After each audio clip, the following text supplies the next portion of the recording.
Ano na ako, yes.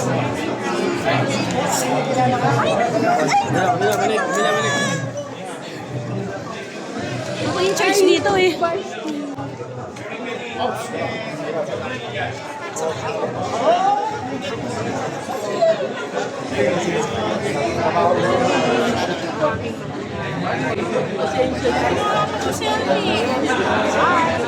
Labas ako yun. Okay, nakasama.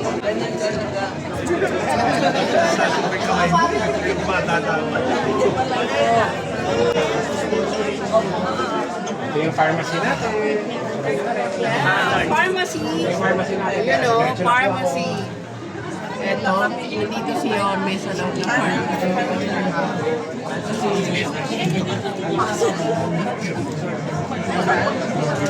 Yorme, may paracetamol.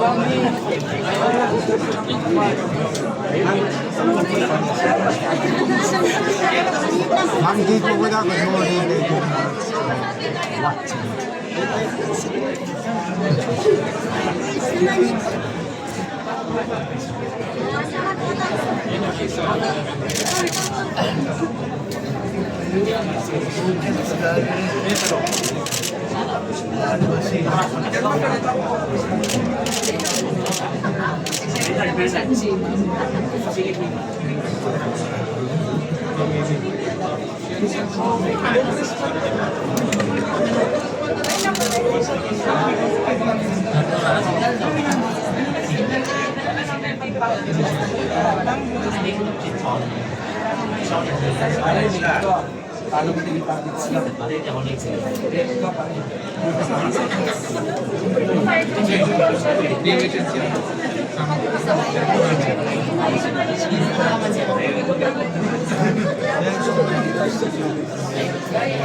Atras.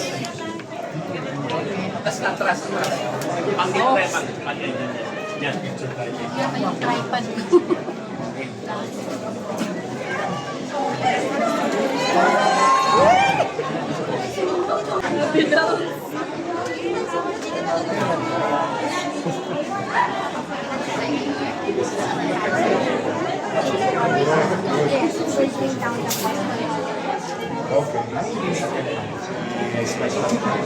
Ambil pakai apa? Pakai kayak dia.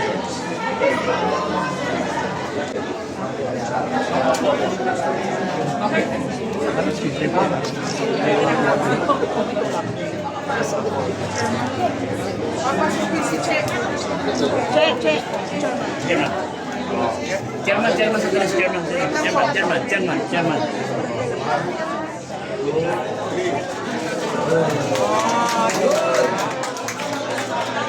Thank you, Yorme. God first.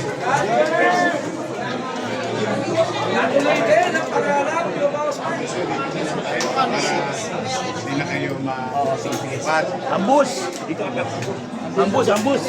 Huwag niyo naman ako ampusin. Okay. Sarot. Umpisa natin sa... Umpisa muna natin. Kwento mo konti lang. Short story lang siya. Okay na, una-una, Paseco Hospital was inpatient during the time of first term natin. Kasi napapansin ko, maraming natin disgrasya na minsan yung lack of opportunity for what you call golden hour. May tinatawag ang mga doktor na gano'n because of access to road and the challenges there, minsan mamatay yung mga biktima o anuman ng emergency sa Paseco. So we opted to give them, and I think high time already for them, to this large community, to have their own hospital. Pero nabanggit ko kanina ni Dr. Nicola, 2022 siya natapos. Yes. Na na-train ka. Ano Kasi po start paliwanag? namin 2020, tapos 2022 before I left. 3 years nakategla. Bakit po hindi? Hindi ko alam. Parang ngayon na lang yung nakaraan ng Christmas. Hindi raw po nakapasa sa standard. Bakit nakapasa kayo? Baka gusto tayo pa. Yes, it's not easy. You can make all the excuses in this world. Ang importante, in every corner, in every turn, and there is stumbling block. Depende sa mindset mo. If you're going to use stumbling blocks as stepping stone, it's up to you. Kaya tayo titigil with regard to our dreams and aspirations of the people of Manila, investing into MBN, minimum basic housing, education, healthcare. Tuloy-tuloy yun. This day, I'm excited.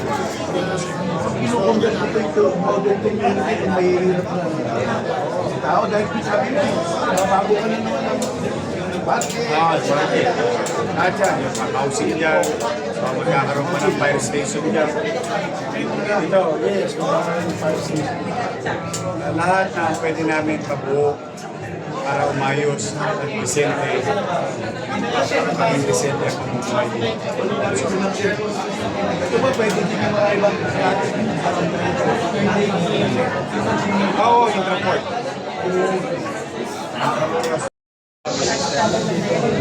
Kahit meron. Rest assured, Vice Mayor CNI and the City Council will continue to focus, craft laws, whatever resources we have, if there is, will invest into MDN. Minimum. Good Mayor, other matters po. Kahapon po may na-discover ang Malacanang substandard na film center sa Litraman. Under the company ng mga Discaya, sir. May investigahan din ba natin ang other companies of this? They're investigating it right now under the IA or Intramuros Administration. So I will let them do their job, and I think even the First Lady, for that matter, since May, naibibigay niya yan yung ulat na yan sa proper rights. Mas mga Discaya mayroon na mga possible tax evasion. Kasi 43 million. So wala pa naman tax evasion. We're just sending them to SOA. They tried to create so many excuses in the past, but moving forward, so not to point fingers, not to point our fingers always in the past, we point it forward, moving forward. O ngayon, hindi ka nagbayad ng contractor's tax. Bigyan namin kayo ng SOA. Hindi nagbayad. O hindi kita tayo sa oil. Pursue whatever legal means because this is due and accrued already to the city. That's where we're at. Yung piling up cases the way we did it with the other contractors, as long as right piling up cases, we have evidence, whether it's subcontract or ghost, or whatever it is, and whoever it is. Kahit kakampi namin, nininervyos ko yun kung may ginawa silang masama. Kung wala naman, may matulog silang maimbing kahit kalaban namin sila. Bawa naman, kalaban namin sa politika, manatag kayo. Kung wala kayong ginawang masama, wala kayo. Steady lang kayo sa Gedli. Gampanan nyo ang tungkulin ninyo, nagampanan namin ang tungkulin namin. Trabaho tayo para sa tao. Because that's the reason of public office. That's the purpose of public office. Do your job. And kung sumama sila, hindi sila sumama sa susunod, that's a thing for the future. For the meantime, just trabaho lang, kahit yan. Nakita mo yun. So, sayang ito, na-deprive yung Pasig community ng 3 years. But, we'll catch up. Dito naman na kami, in our own little way, Vice Mayor GNI and the entire City Council. Tapos, meron kami tinatry dito na bagong sistema. At naging effective yun, we'll do it in our 40 plus health centers in the city of Manila. May pilot kami ginagawa dito. Oh, kaya ibig sabihin, Pat, every time pupunta ka rito, dapat fresh lagi ang gamot. Wala na yung near to expiration date. At wala na rin ma-expire. Ibig sabihin, wasted. Ano yan eh, trabahong pariwara. Bibili ka ng amoxicillin, yung kailangan pala biogesic. Hindi nasira lang yung amoxicillin. It gets, yan ang pagiging masinip. Doktora, ilan po yung maximum capacity na pwede natin i-accommodate dito sa hospital?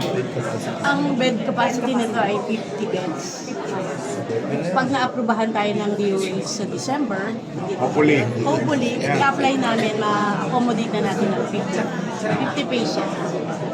Sa ngayon, yung OPD muna. Pero ano yan, progression eh. Tayo naman, maswerte tayo. Pag may pagkukulang Manila, sinasabi naman agad ng DOH at tinutugunan naman natin agad. Sige. Sumika na ba kayo? Sige. Sige, lilipas din yan. Sana makapicture tayo.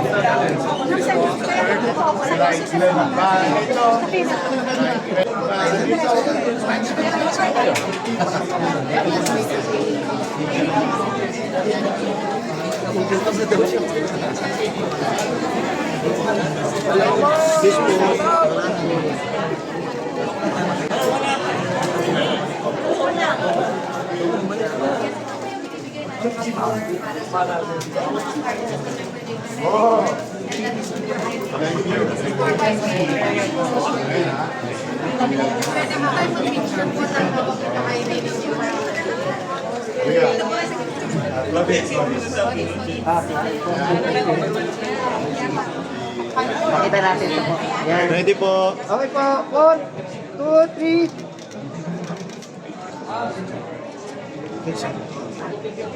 Sa ating mga kababayan sa Baseco. Ito ang dahilan kung bakit nagpapaikot kami ng mga PHW sa inyong barangay. Para pag sa oras ng aberya, hindi na kayo masyadong ng mga requirements kasi automatic. Pag member na kayo ng PhilHealth, intindihin nyo na lang yung inyong mga mahal sa buhay na nahihirati sa karamdaman. Nakaratay sa... ito yun. Kita nyo, ito yung ginawa natin.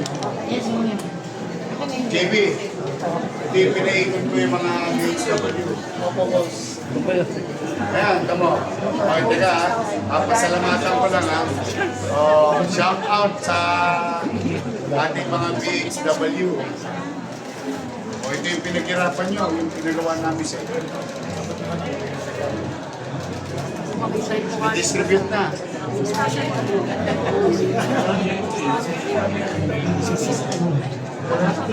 Kumbaga, breaking extras. Shout out sa PhilHealth. Sana mabasa pa kayo ng ulan. Ayan na. Mga taga, ito, Baseco lang to. Can you imagine, done in what? 3 weeks? August 21 po nag-start sa Mahaba ba doon sir?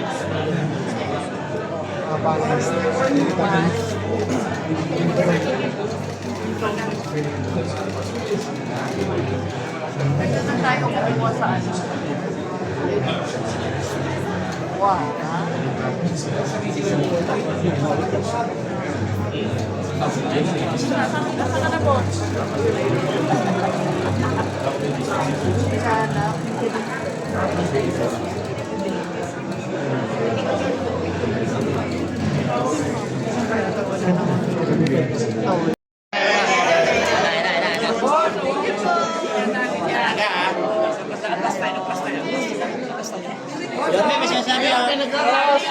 Dali.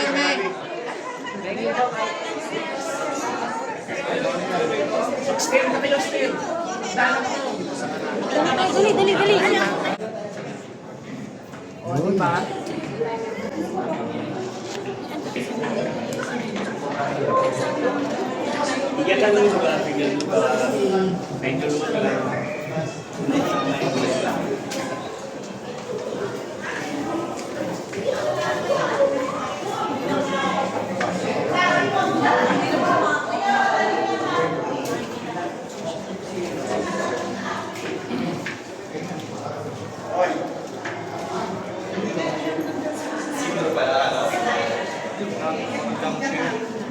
Kailangan ko ba yun? Dito na sila.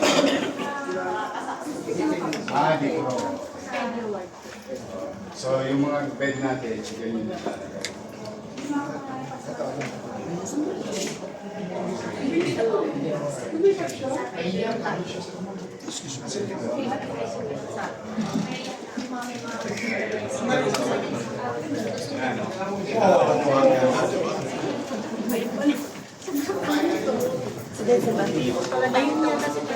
Ay, wow, ang ganda. Wow. Tingnan natin sa mga That's how nakaisip.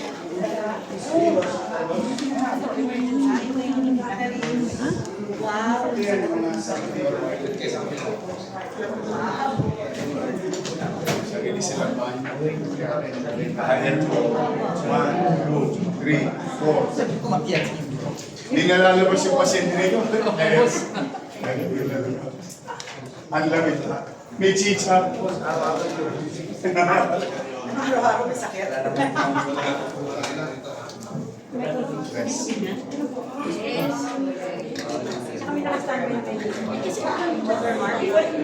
Hindi wala mo.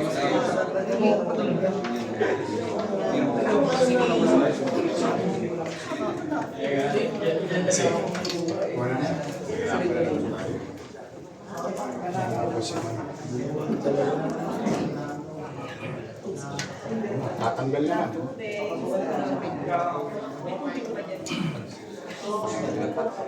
Retouch yung ano. Tatanggal na.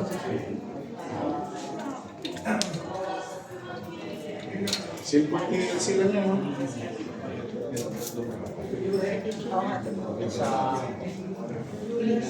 Hindi na sila nasabi sa akin.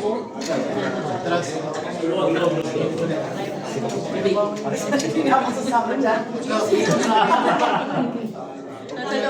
Akala ko hindi gamitin eh.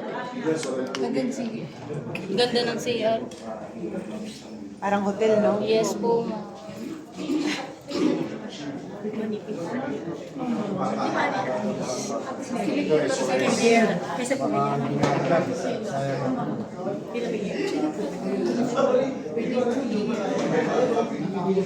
Okay. Space. Checking something dito. No? Tapos naka-smile yung mga nurse. Gagaling ka pa. Good morning.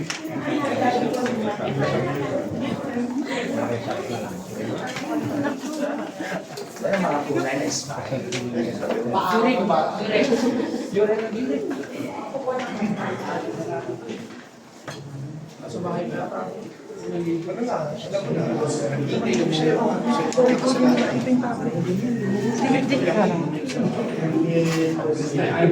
Director niya ako, lawyer na administrator pa lang tayo dito ngayon.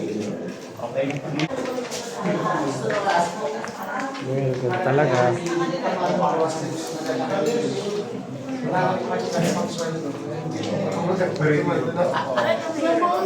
Ito ang operating room.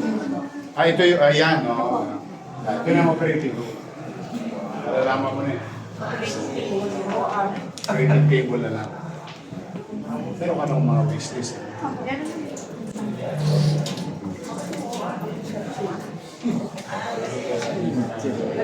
May naamoy ako. May ang clock na niya. Dress. Mga galing clock na. Isolation o after operahan? Recovery room. Sabi ko na namin. Bago ilabas si regular ward. Uy, pwede pala ang CS. Ang galing, no? Pwede ang CS. O, di ba? Siya, hospital. Bawal na ito sa They can wait here.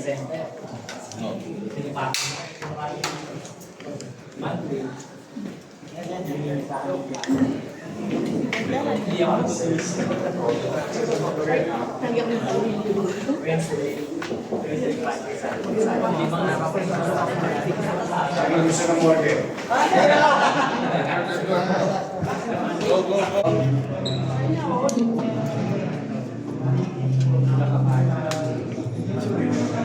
Dito muna tayo.